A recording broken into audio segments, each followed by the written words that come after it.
Bonjour à toutes et à tous, Valentin Offrand avec vous pour ce point de marché.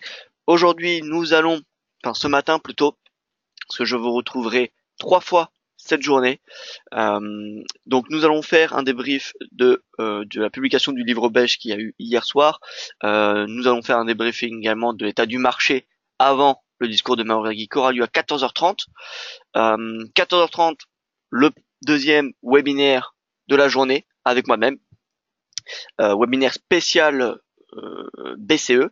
Et enfin, nous allons regarder sur le calendrier des webinaires, mais à 17h, il y aura un webinaire spécial crypto-monnaie. Voilà donc pour ces 3 webinaires de la journée que j'aurai l'occasion de vous présenter. Alors, on commence tout de suite par avertissement égale ce risque que je vous invite à prendre connaissance.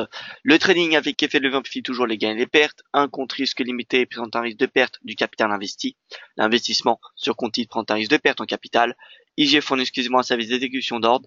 Cette présentation est indicative et ne saurait être considérée comme un conseil ou une recommandation. Alors, pour ce qui est du briefing de l'actualité, le livre belge de la Fed a indiqué que la Fed a relevé une accélération modérée entre guillemets des salaires et de l'inflation, ce qui n'est pas un catalyseur de soutien. Le marché qui attendait plutôt une opinion un peu plus optimiste sur cette inflation. Donc voilà, concrètement, le livre belge n'a pas relevé une inflation qui a augmenté depuis le mois de janvier lors de la dernière publication du livre belge. Au niveau de Donald Trump, avec ses tarifs douaniers, il donnera sa décision ce soir à 21h30 heure française, donc ce sera un poids très important pour les marchés. Et enfin la BCE, donc 14h30 cet après-midi, plus que la décision des taux qui sera inchangée, hein, et même pour le QE, eh bien c'est le ton, les mots et le verbe employés par Mario Draghi qui seront vraiment scrutés et, euh, et qui influenceront tout simplement le cours de l'euro. Voilà, donc c'est vraiment son discours qui est important, c'est pas tellement le communiqué en lui-même que nous connaissons déjà. Au niveau du résumé de la séance américaine et asiatique, on a eu une baisse des marchés actions hier à Wall Street, mis à part les secteurs techno qui surperforment, plus 0,33%, à l'inverse Dow Jones baisse de 0,33%. Le DXY qui est à l'équilibre, qui a clôturé à l'équilibre, pardon. Le rendement du T-Note qui a pris 3 points de base. Ce matin, notre yen index est en légère hausse avec le gold, le Nikkei, le Hang Seng progressent également. Alors, pardon. Et au niveau du calendrier économique, donc comme vous pouvez voir, on a eu un taux de chômage en baisse en Suisse, 3,2%, donc 3,3%. Donc, ce qui devrait faire pression, ce qui devrait augmenter les salaires et donc les prix. Et donc ça devrait, comme vous le savez, avoir un impact normalement indirect sur l'inflation. Enfin, 13h40, 13h45, décision des taux. 14h30, le discours de Draghi, qui n'est pas affiché devant nous. Alors, peut-être que j'ai désactivé. On va vérifier ça ensemble. Quelques statistiques canadiennes. D'ailleurs, hier, on a eu la BOC. La BOC, qui, comme vous le savez, a maintenu ses taux inchangés après 2 hausses des taux, une en juillet et une en septembre dernier. Pourquoi elle a décidé de maintenir ses taux inchangés? Tout simplement parce que elle a toujours des inquiétudes quant au futur de l'ALENA. Pour rappel, 72% des exportations canadiennes sont vers les États-Unis. Donc le Canada est extrêmement dépendant des États-Unis. Elle est extrêmement dépendante, donc forcément si elle a des barrières commerciales qui sont mises en place par le gouvernement de Trump, eh bien ça devrait fortement impacter son économie.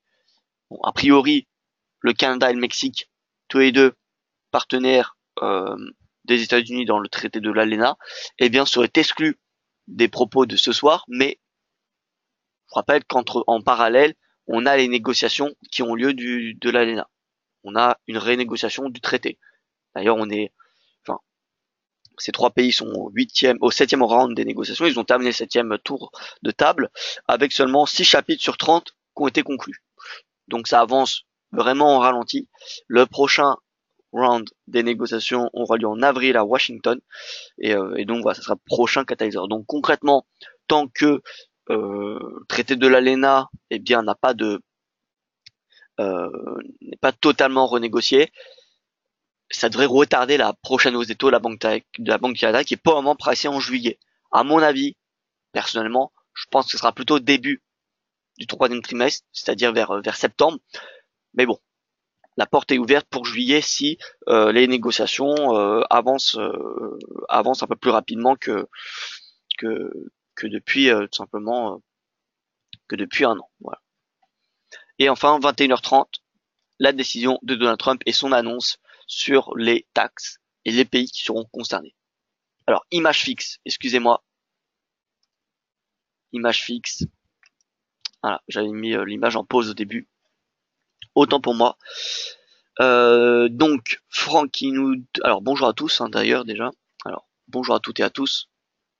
Franck qui nous dit on passe de double top à double bottom sur $, Gold, JPP, USD, l'analyse graphique est indécise. Alors nous allons voir ça dans un petit instant. Hacker Donald Trump, donc voilà. Donald Trump 21h30. Catherine que je salue, j'espère que vous allez également très bien.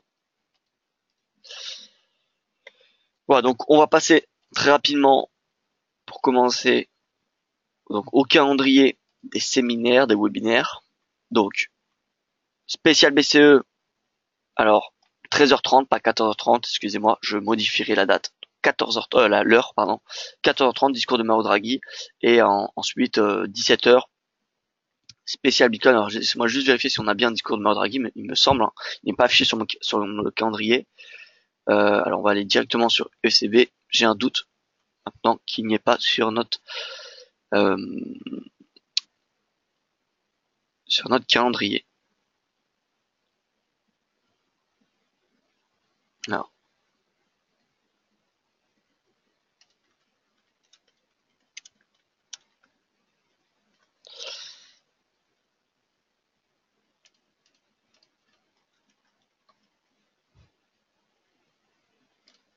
voilà. Donc, nous sommes le 8 mars. Voilà, 14h30. Alors, je ne sais pas pourquoi. Last Modify, Sysmarge. Ouais. Alors, bon, je vais l'ajouter au calendrier. Mais donc 14h30, il y a bel et bien ce discours de Mario Draghi. Et donc le webinaire spécial BCE commencera à 14h30 pour le live de Mario Draghi, étant donné que le communiqué globalement sera à quelque chose près le même que le précédent mois. Donc voilà, c'est pas vraiment le catalyseur qui sera important, donc je préfère, au lieu de faire 13h30, je pense que c'est beaucoup mieux de débriefer le discours de Draghi en live. Voilà, donc prochain rendez-vous 14h30, je modifierai sur le site et voilà. Donc sur le marché, revenons à notre sujet principal. Donc le DXY double bottom concrètement invalidé, hein, réintégration, la ligne de coup, donc ça arrive, hein, les faux signaux comme on l'a vu hier soir. Clôture sur un mois immobile à 20 jours. Normalement le signal il est baissier direction 88, mais bon, tout va dépendre de la BCE tout à l'heure. Bon, la BCE en soi, je pense qu'elle a souvent plus d'impact positif sur l'euro que négatif. Donc l'euro devrait réagir à la hausse, le dollar à la baisse. Statistiquement, je dis bien. Maintenant, voilà, c'est jamais 100% de probabilité, donc voilà, faut rester tout de même prudent. L'euro-dollar, donc double top, oui, invalidé. Hein. Double top, à mon avis, on ira chercher les 1,25 après le discours de Mario Draghi. Quand je regarde les derniers discours de Mario Draghi, donc l'avant-dernier c'était le 25 janvier. Voilà, mercredi 24, le 25, vous voyez en intraday, c'était la première fois qu'on touchait les 1,25 depuis 2 ans et demi, ou non, depuis 4 ans il me semble, je ne sais plus exactement, bref, depuis 2 ans et demi, pardon. Donc voilà, en intraday, on devrait avoir la volatilité avec le discours de Mario Draghi, donc peut-être qu'en intraday, on ira chercher les 1,25, ou à l'inverse, on reviendra vers les 1,2250, c'est possible. Le GBP, donc GBP dans un triangle symétrique, alors on peut considérer cela également un biseau, eh bien c'est haussier, hein. C'est haussier. Maintenant, la livre sterling, faut bien comprendre qu'elle est en pause, hein, avec les différents discours des négociateurs. Donc la problématique actuelle, on va dire les inquiétudes actuelles du marché, plus précisément que le Brexit, c'est est-ce que le secteur financier aura accès au marché unique européen. Voilà. Concrètement, il se pourrait que Londres et la City aient un accès privilégié, est accès à ce marché unique. Alors, c'est possible. Maintenant, est-ce que Bruxelles est d'accord? C'est assez divisé. Donc voilà. En tout cas, c'est ce que souhaite bien évidemment le gouvernement anglais, le gouvernement britannique. Mais voilà. On va dire que cette décision sera importante pour les marchés. Donc la livre sterling attend globalement plus de précision sur ce sujet-là pour tout simplement pour donner une nouvelle tendance. Voilà, mais en tout cas d'un point de vue technique, le GBP est sous résistance 1,3927. Donc c'est la résistance à intraday qui correspond également à cette moyenne mobile à 50 jours.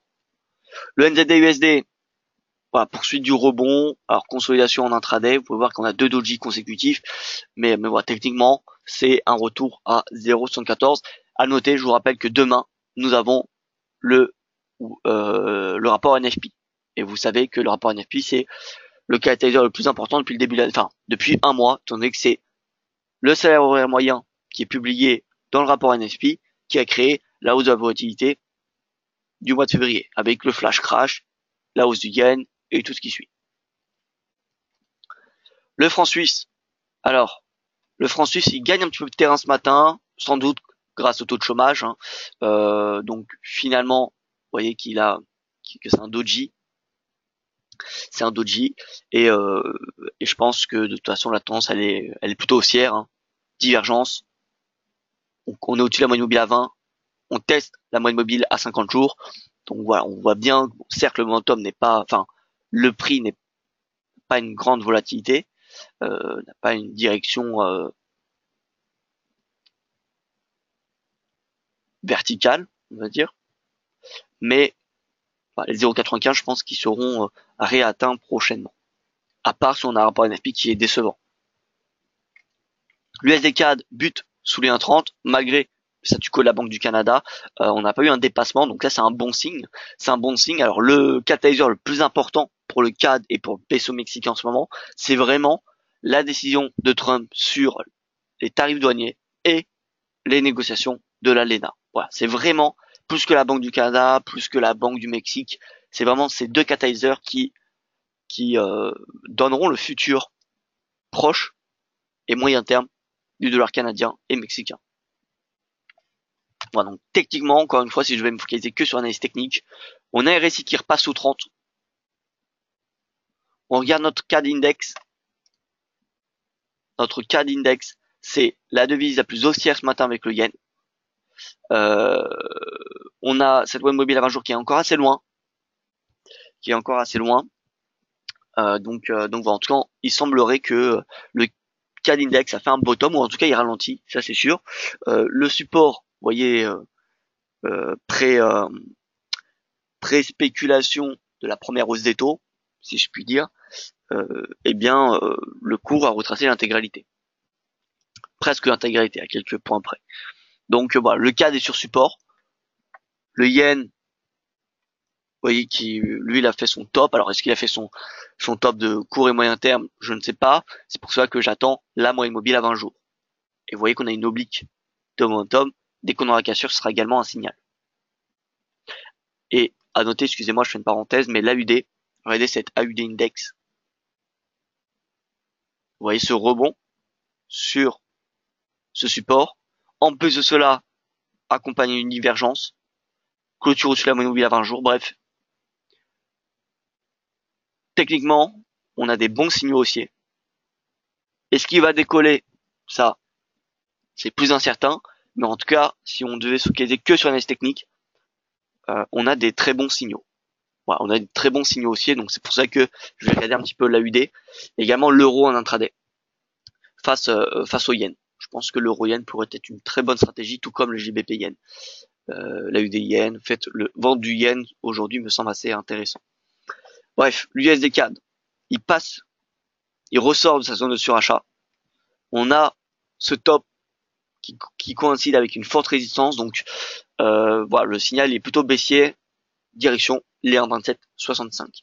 Et l'USD yen travaille ce support malgré, on va dire, la faiblesse du dollar depuis le début de la semaine, hein, on l'a vu. Eh bien, on a une divergence haussière. On a une divergence haussière, donc le signal haussier sera donné lorsque l'USD yen franchira cette moyenne mobile à 20 jours. Voilà, donc les paires en yen sont plus atteintes. La UD yen, bottom, je fais rapidement, hein, et ensuite je reviendrai plus en détail. CAD yen, bottom. Euro yen, le bottom. D'ailleurs, l'euro yen, avec la BCE, si on estime que la BCE aura un impact, enfin Mario Draghi aura un impact positif sur l'euro, alors revenons au 24 janvier dernier, pardon. 24 janvier, bon, 24 janvier, on n'a pas eu de mouvement. Ensuite, la précédente, me semble-t-il, c'était en décembre. Alors c'était jeudi. Alors, le BCE, c'était pas 24 janvier, c'était le 25. Donc 25, vous voyez qu'on a eu une hausse, quand même.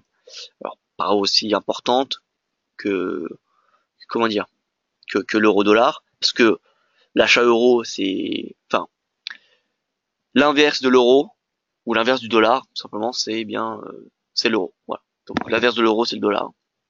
Et si vous devez shorter le dollar, la devise par excellence à payer, c'est l'euro. Voilà. Donc forcément, la paire qui réagit le plus aux décisions de la BCE, c'est l'euro-dollar, tout le temps. Donc si on regarde, encore une fois, 25 janvier, ensuite on avait en décembre, me semble-t-il, donc c'était, ça doit être le jeudi, mercredi 13, c'était la Fed, et le jeudi 14, c'était la BCE. Donc là, on a eu un retracement. Bon, parce qu'on avait eu la Fed juste auparavant. Bref, je pense honnêtement que l'euro pourrait progresser cet après-midi. De toute façon, nous verrons ça dans le webinaire spécial. Mais donc l'euro yen pourrait être une bonne stratégie intraday pour reviser le précédent sommet de la veille, donc aux alentours des 131,82. Ça fait une quarantaine de pips. Sinon, donc le CAD yen bottom, l'euro yen bottom, NZD yen le bottom, l'USD yen travaille son bottom. Bref, je constate que les paires en yen semblent avoir fait leur creux. Donc c'est le moment de s'intéresser aux positions acheteuses. L'AUD yen, vous voyez qu'il est proche de dépasser cette moyenne mobile à 20 jours. Le CAD yen, il est un peu plus loin.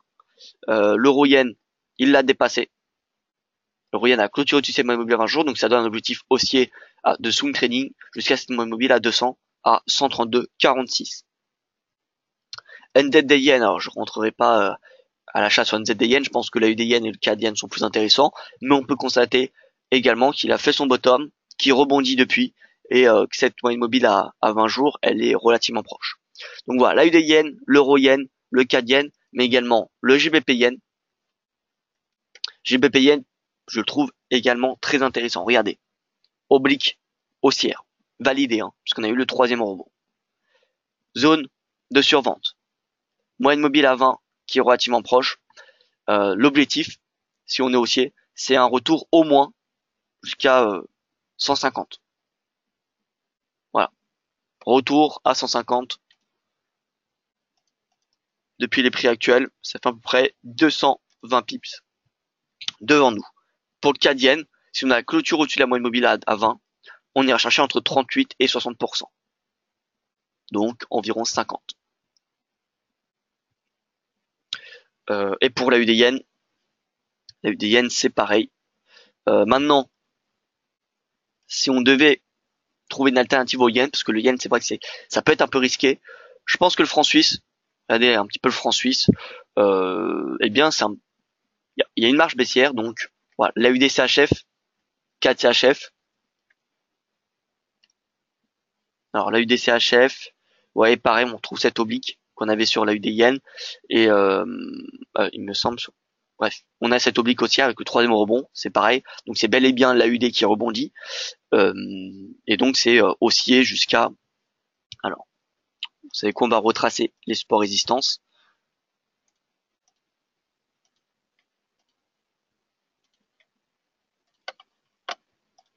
Donc là on a un support, nous avons un autre support également ici. Les résistances, bon, nous avons un pivot à ce moment, à ce niveau-là. Vous voyez que c'était une résistance. Février 2015, novembre 2015, et ensuite c'est devenu support en novembre 2017. Là, on a également ici, vous voyez, c'est le plus bas de cette baisse que le cours est en train de tester. Vous voyez, donc le cours est en train de tester cette résistance. Je pense que de toute façon la UDCHF se paye jusqu'à au moins 0,7453. Ça me semble le minimum. Seuil psychologique à 0,75. Donc il y a un potentiel de retracement d'au moins 50%, encore une fois. 50%, ça donne un objectif vers les 0,75, comme vous pouvez le constater. Voilà, donc AUDCHF, direction 0,75. Si on ne veut pas shorter le yen, ça peut se comprendre parce que c'est assez risqué quand même. Faut pas shorter le yen en ce moment, c'est quand même assez risqué parce que regardez, le franc suisse index, il est clairement baissier, alors que celui du yen, eh bien on est peut-être au début de la tendance baissière, mais peut-être. La tendance n'est pas encore confirmée. Voilà, donc le franc suisse, c'est peut-être la valeur sûre à vendre. Maintenant, faut pas oublier qu'elle a une corrélation positive avec l'euro. Mais bon, je ne sais pas si on peut comparer, regardez, le franc suisse avec l'euro quand même ces derniers temps. Vous voyez que bon, il y a quelque chose en commun, mais disons que c'est pas parce que l'euro est haussier que le franc suisse va être haussier directement. Voilà. Et si on regarde même le SXY pardon, qui est le franc suisse index, vous voyez que pareil, dans une tendance baissière. Clôture sous la moyenne mobile à 20 jours, le RSI qui est baissier, il y avait une divergence baissière, bref, voilà, le franc suisse, il se vend. Voilà, donc la UDCHF, donc du coup le GBP-CHF, j'estime qu'il devrait avoir quelque chose d'intéressant également. Alors, GBP-CHF, donc on n'a pas le troisième rebond. Donc on a le rebond sur la moyenne mobile à 200, donc le GBP-CHF est clairement plus propre que le GBP-Yen. Souvenez-vous, le GBP-Yen, on avait la même configuration il y a 2 semaines.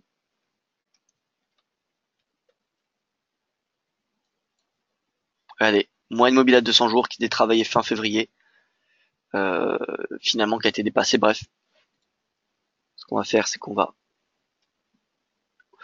faire quelque chose. Donc,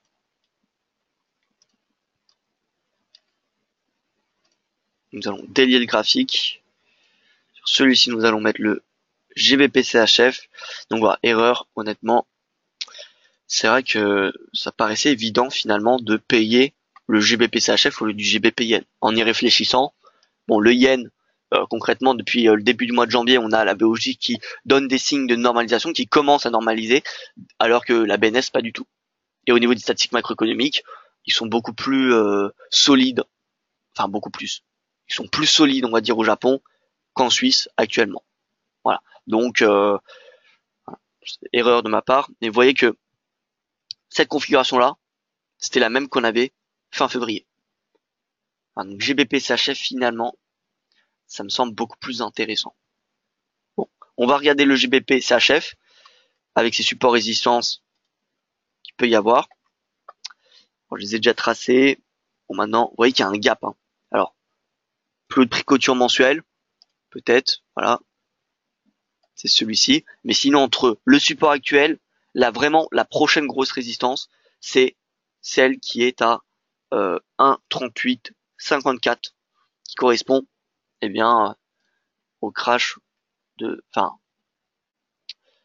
l'intervention de la BNS. Voilà, donc sur support, moyenne mobile à 200, bref, signal haussier, prochaine résistance 1,3314, et ensuite, vous voyez que petit à petit, il devrait continuer de progresser dans ce canal, eh bien, il devrait rejoindre 1,40, c'est possible.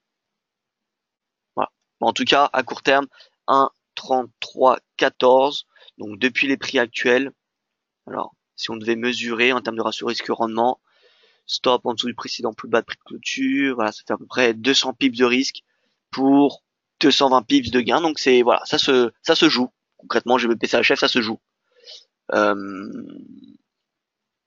ça se joue. La UD-CHF également.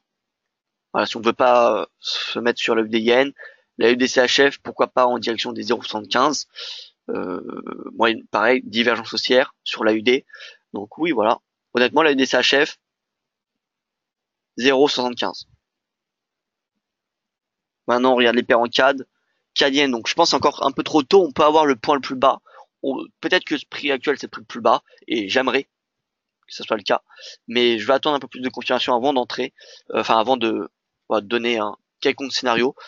Mais donc, CAD-yen, CAD-yen, si on estime qu'on a fait le point bas, l'objectif c'est un retracement d'environ 50%, ce qui donne un objectif vers les 0,76, voilà, 0,75, 0,76 serait la target.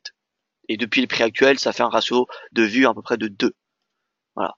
Donc risque à peu près de 85 pour viser 200, donc un peu plus de 2, vous voyez. Ça fait 2,5, ce qui est plutôt pas mal. Et on a pareil cette divergence haussière. Par contre, le prix est pas encore totalement sur support. Ici approche, vous voyez, la zone psychologique des 0,72, hein, qui a fait office de support depuis qu'elle a été dépassée en 2016.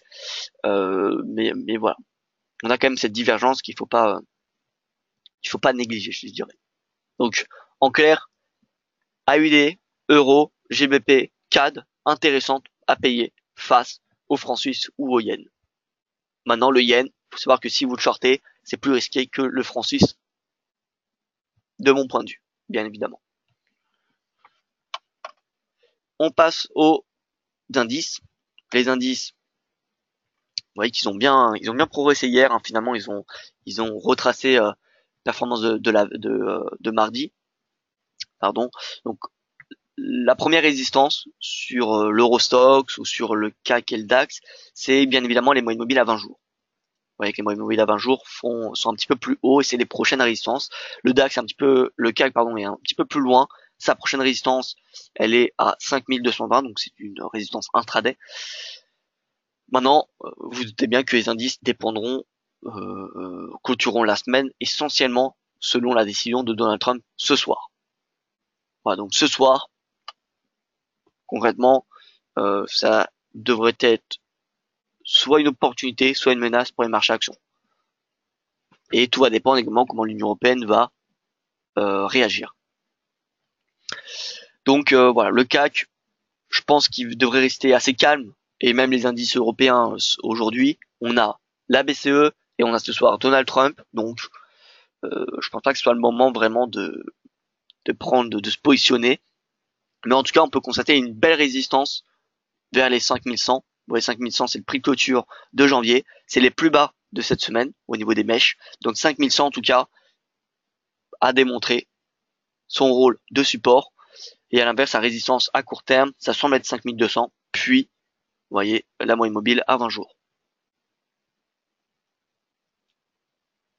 Pour ce qui est du DAX, DAX et 12 000 encore une fois bien prouvé que ce soit un bon niveau de support. Les mèches du flash crash, les prix de clôture de cette semaine dernière, accompagnés d'une div que Catherine, me semble, nous avait signalé mardi.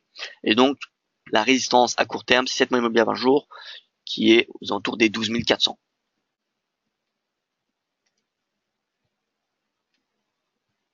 Et qui correspond également à 23% de retracement de cette tendance. Vous voyez que si on regarde 23%, les 38%, vous voyez ce magnifique niveau de support au pips près. C'est presque faux, j'ai envie de dire. Mais oui, si on prend le plus bas, le plus haut, eh bien on a eu le flash crash qui a été payé à 38,2. Ça montre bien qu'il y a des stratégies quand même qui sont stratégies automatisées des instits hein, qui sont vraiment qui se basent sur des Fibonacci. Voilà, ça prouve cela. Pareil pour le CAC, pareil pour l'Eurostoxx, regardez le CAC, 38,2.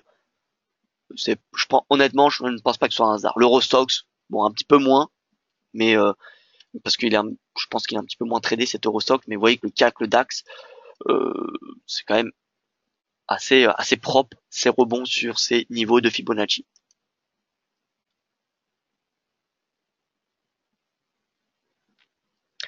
On passe rapidement à Wall Street quand même, parce qu'on ne le fait pas tous les jours, mais c'est important. Donc le Nasdaq avait retracé l'intégralité, qui avait corrigé l'intégralité de son retracement, pardon, vous voyez qu'il rebondit. Alors pourquoi il a rebondi sur ces niveaux de prix? En fait, c'est le momentum qui a rebondi sur 50. Donc un rebond sur 50 est statistiquement favorable, enfin possible, pardon, exploitable en direction. Donc là, c'est 7000 points. Je pense que le Nasdaq peut aller chercher 7000. Le S&P, donc le S&P doit encore prouver. Soit on est dans une tendance, début d'une tendance haussière, mais il manque un nouveau plus haut, un nouveau point haut, pardon, parce que une tendance haussière, c'est des sommets et des creux de plus en plus haut. Donc là, on a des creux de plus en plus haut, mais on n'a pas encore les sommets de plus en plus haut. Alors que sur le Nasdaq, des creux de plus en plus haut, et les sommets, c'est pareil. Vous voyez que, mais bon, à l'inverse, le Nasdaq, il est revenu quand même assez plus haut historique. Donc, voilà. Mais il manque encore ce nouveau sommet, et donc ce nouveau record pour que on dise que Nasdaq soit taux haussier et repris sa tendance haussière de long terme. Et pour le Dow Jones c'est pareil. Hein. Pareil, sauf qu'il est un peu plus inquiétant, j'ai envie de dire. Pourquoi? Parce qu'on avait des creux qui sont donnés de plus en plus bas. Vous voyez, on avait des creux de plus en plus hauts qui sont redevenus de plus en plus bas. Maintenant, il manque plus que, finalement, peut-être que ce creux-là n'est qu'un creux intermédiaire de cette vague. Et donc, on a le creux qui est toujours de plus en plus haut. Mais maintenant, ce qui est sûr, c'est qu'il manque, que ce soit sur le S&P, Nasdaq ou le Dow, un nouveau sommet. Un nouveau sommet pour que techniquement, ces indices soient de nouveau dans une tendance haussière. Les matières premières, donc le gaz, qui continue sa hausse petit à petit.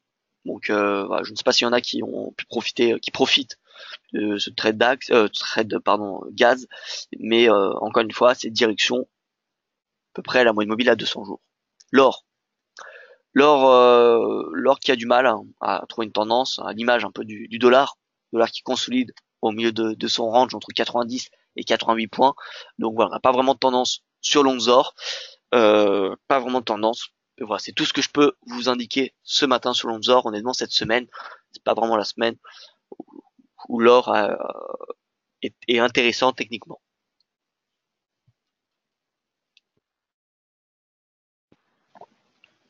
L'argent, par contre, peut-être est un peu plus intéressant. Vous voyez que si on a un retour sur cette oblique, qui est validé, hein, cette oblique, c'est un peu un triangle, plus ou moins. Et vous voyez qu'on a 3 points de contact. Donc voilà, c'est une oblique valide. Donc si on a un retour sur ce niveau de prix, ça serait une opportunité d'achat, techniquement, pour viser les 17,50 à peu près.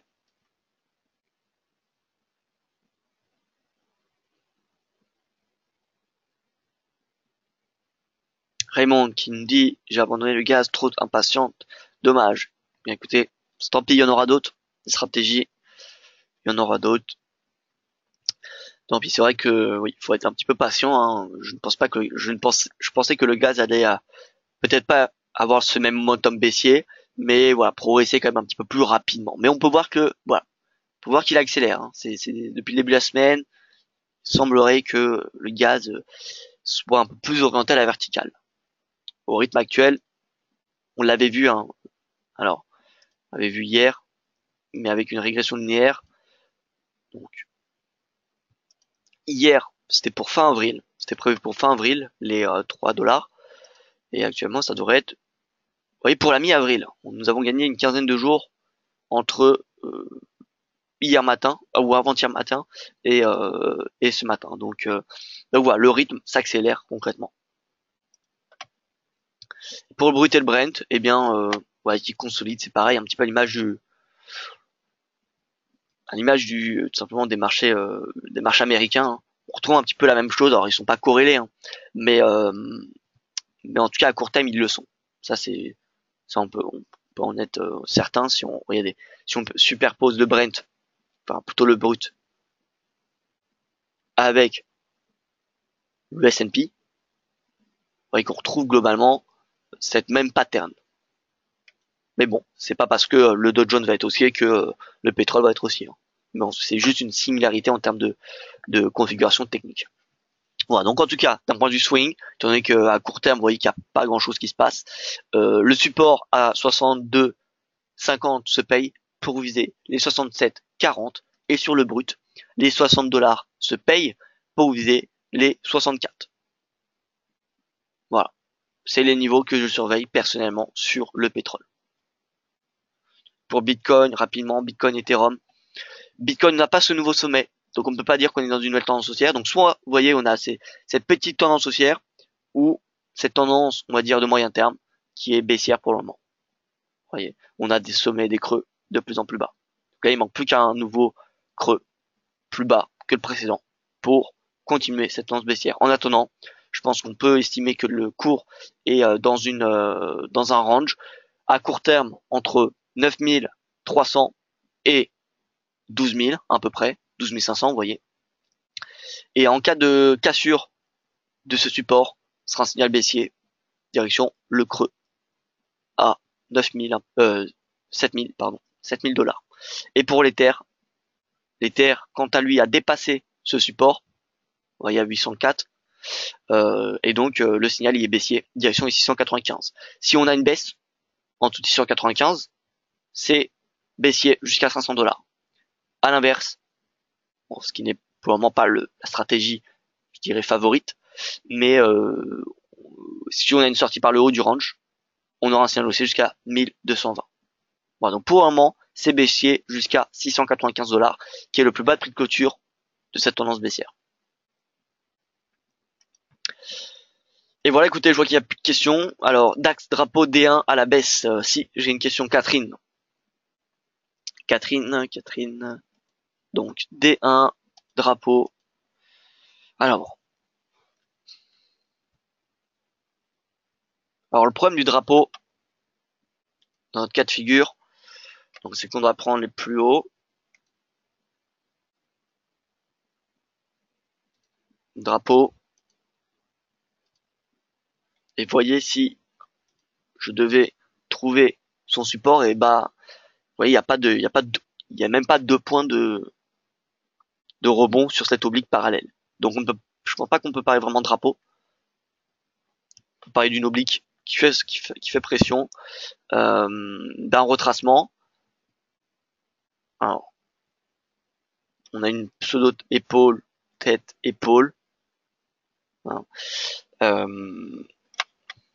Maintenant, ici, on n'a pas vraiment de pattern. Alors, personnellement, je ne dirais pas cela un drapeau. Alors, en tout cas, pas en journalier. Peut-être qu'en 4 heures, nous en avons un. En tout cas, ici, c'était un drapeau. Vous voyez, ici, là, c'était clairement un drapeau de momentum. Voilà.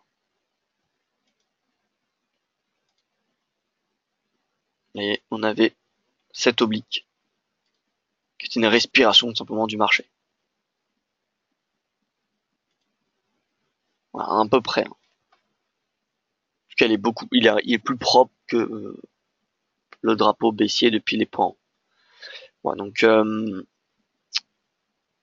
le moment, on n'a pas de pattern de retournement, on n'a pas de épaule tête épaule inversée, ou on n'a pas de double bottom sur le DAX. En tout cas, ce qu'on a, c'est simplement une divergence et un prix qui rebondit sur support. C'est pas suffisant pour payer le DAX, je pense. Enfin, sur du moyen long terme, je pense que les 12 000 se payent. En tout cas, ça vaudrait le coup. Parce que si demain on est imaginons nous sommes à 12 700, pour se positionner à l'achat, ça sera un peu plus compliqué. Donc voilà. Après, c'est à vous de voir si voilà, c'est toute une question de gestion de risque et de money management. Mais depuis les prix actuels, un stop sous les pressions plus basses fait à peu près 300 pips de risque pour 1200, ce qui fait un ratio risque-rendement de 4 si on visait les records. Donc voilà, est-ce que ça vaut la peine? Ça à vous d'en juger.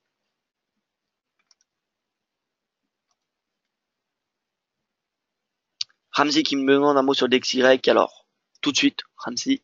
Donc DXY, consolidation avant la BCE. BCE qui aura un poids évidemment sur DXY. Alors indirectement, parce que le marché, enfin si la BCE convainc, est plutôt optimiste, plutôt on va dire hawkish, eh bien les flux iront sur l'euro et vous savez que l'inverse de l'euro c'est le dollar. Et réciproquement, l'inverse du dollar c'est l'euro. Voilà, donc si l'euro est haussier, le dollar sera devise la plus baissière. Voilà.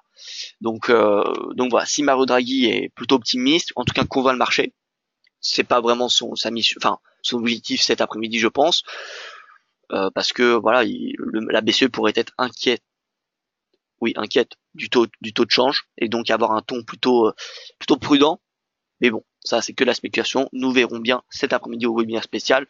Mais en tout cas, si Mario Draghi convainc le marché, ou en tout cas si le marché est convaincu et valide les propos de Mario Draghi, dans ce cas-là, ça aura un impact aussi sur l'euro et donc baisser sur le dollar et vice versa. Voilà, donc DXY, prochain catalyseur de poids, ça sera 14h30, le discours de Mario Draghi cet après-midi. En attendant, je pense qu'il n'y a pas grand chose à faire. Vous voyez qu'à l'image d'hier, on a eu un parfait doji au milieu de nulle part à 89. C'est au milieu du range. Donc voilà, pas grand chose. Alors Catherine, alors DAX, on retourne sur le DAX. 08 02 2018 02 03. Alors 08 02, donc c'est alors 08 02 jusqu'au 02 03. Alors vous voulez plutôt parler d'un range, je pense plutôt. Parce que là oui, on a un range. Hein. On a un range entre 12 006 et 12 000. Ouais. Ou plutôt 12 005 avec un petit excès. C'est pas un drapeau. Un drapeau, c'est orienté dans une direction haussière ou baissière.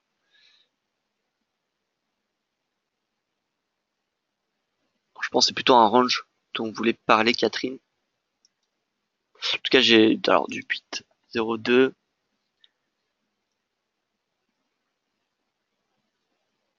À part si vous utilisez les prix de clôture, je pense savoir ce dont vous voulez parler. Voilà, ça doit être cela.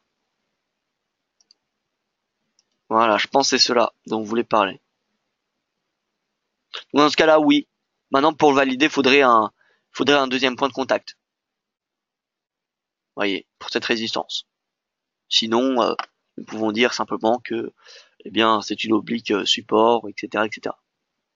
Donc, pour dire que ça soit un drapeau, plutôt qu'un baissier, parce qu'un drapeau, c'est une figure de consolidation avant de reprise de la tendance précédente. Donc là, vous voyez que le drapeau, normalement, il devrait être depuis les plus hauts. Mais bon, pourquoi pas. Voilà. On peut dire plutôt un canal baissier. Mais il faut attendre réellement qu'on a un rejet sous cette oblique pour dire qu'on est dans ce canal.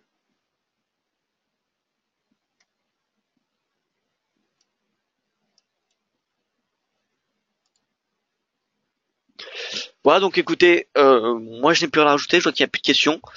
Je vous remercie donc pour votre attention et bien écoutez, je vous souhaite une excellente matinée. On se retrouve tout à l'heure 14h30 pour le point de marché spécial BCE et ensuite 17h spécial crypto-monnaie. Voilà.